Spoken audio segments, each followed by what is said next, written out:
ఇప్పుడు చెప్పు, ఎవరు నువ్వు? నేను చెప్పేది నిజం. ఆ నీటి కొండ ఆపు. అది ఆ మహాశివుడు మాత్రమే చేయగలిగే పని. అదే కదా, నేను శివుడే కదా.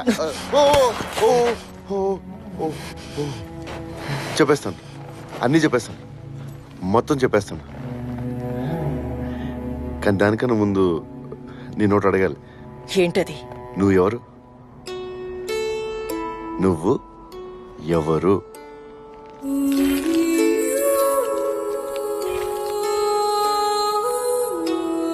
చేతులు కత్తి, ఒంటి మీద కావచ్చు కోపంతో మొహం చింతనిప్పలు లాంటి కళ్ళు. పై కనిపిస్తున్న ఈ ముసుగు గురించి కాదు నిన్ను అడిగేది. దాని వెనక గుండె లోతుల్లో నిజమైన నువ్వు ఎవరు?